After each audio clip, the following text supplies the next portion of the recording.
Spot de test des perches. Alors je n'ai que quelques minutes pour faire ce test, donc je vais me dépêcher. Donc c'est un test super intéressant et super important parce qu'en discutant avec le fabricant, je lui ai dit que je trouvais que la nouvelle perche, elle me semblait plus rigide sur les derniers segments que la perche précédente, alors qu'elles sont censées être identiques, hein. Ça c'est la perche précédente qui n'a pas l'isolant électrique. Ça c'est la nouvelle perche qui est censée être la même, juste avec l'isolant électrique.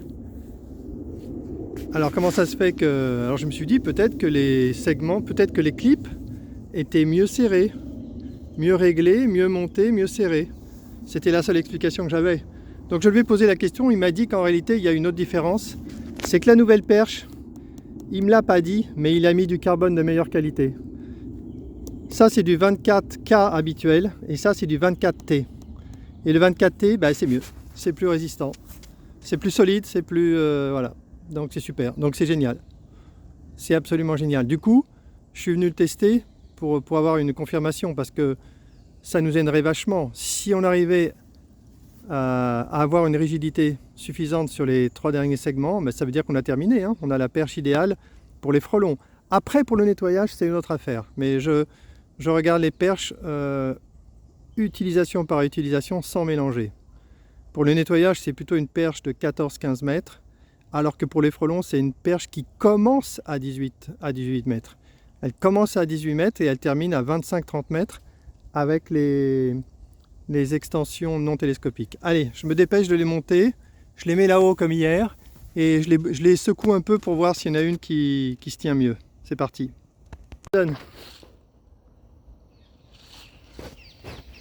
Bon, déjà, on voit qu'elles ont la même hauteur, c'est plutôt bon signe.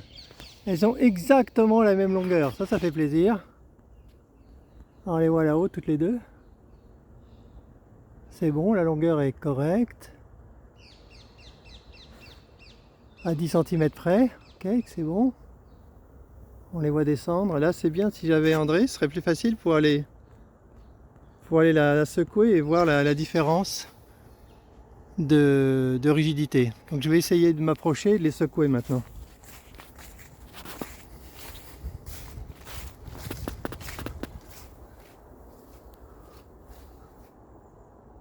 Voilà, celle-là c'est la 24K. Donc il y en a une qui est en 24K et l'autre qui est en 24T. On voit quand même que c'est ce que j'avais vu la première fois. On voit que ça se balade quand même pas mal là-haut. Mais dire que ce ne serait pas utilisable, c'est faux, hein. Si c'est pour emmener un tube léger, ça serait utilisable, hein. Ok. Moi, je vais essayer de la décrocher, ouais, pour la faire bouger, essayer de...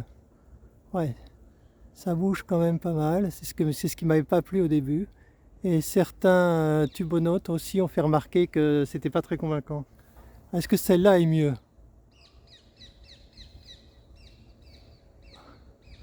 Elle est un peu mieux, ouais.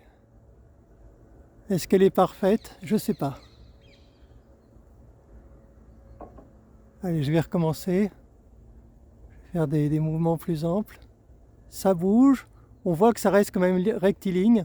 On voit que si on a un support, on pourrait viser un nid sans la moindre difficulté. Ça, c'est certain. Là, je m'imagine très bien bouger la perche, viser le nid et donner un coup sec vers le haut ou vers le côté, ou sur le côté pour planter l'aiguillon. Ça, franchement, là, je le sens bien. D'ailleurs, je pense qu'en fait, avec celle-là aussi, je pourrais. Mais on sent que là-haut, ça ressemble plus à une canne à pêche, quoi. Ouais, on sent que ça se balade plus là-haut. Bon, est-ce que l'écart est si important que ça? Il existe. L'écart existe, il n'y a pas photo. Donc le gars m'a bien dit, il m'a bien donné une info utile. Ok. Donc là, on a un plus déjà sur cette perche. Donc l'étape d'après, c'est je l'ai fait d'ailleurs. J'ai commandé 3 segments, les 3 derniers segments en 1,2 mm au lieu de 0,9. Voilà, c'est le projet. C'est le projet du prochain test. Donc c'est génial. Dès que j'ai ça, je le monte là-haut. Allez, pour le fun, là, dernière vue. Là, c'est haut, hein. Là, cet arbre-là, on le contrôle, hein. Pas celui-là. Celui-là, on ne le contrôle pas, hein. On voit l'écart, hein. 18 mètres, c'est ça. Ceci dit, quand on vise 30 mètres, ça veut dire cet arbre-là à 30 mètres. Hein. Waouh! Tiens, je balance une nouvelle idée. On n'a pas le droit de faire circuler des drones en agglomération. C'est strictement interdit. Strictement interdit.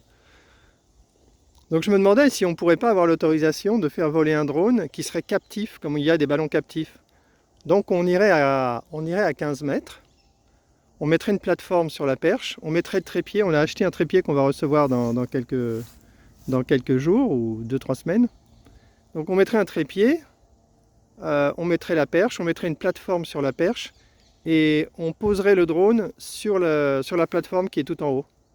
Et il y aurait un lien, une cordelette entre le drone et la plateforme. Ce qui fait que le drone ne pourrait pas aller s'effondrer sur des gens pour créer un accident. Voilà une façon de rendre légal, une piste pour rendre légale l'utilisation de drones en agglomération. Voilà une nouvelle idée. Bon allez, là j'y vais. Je suis content de ce test là, ça apporte quelque chose. Donc je vais vite commander la prochaine version de la perche. Allez, fin de la vidéo.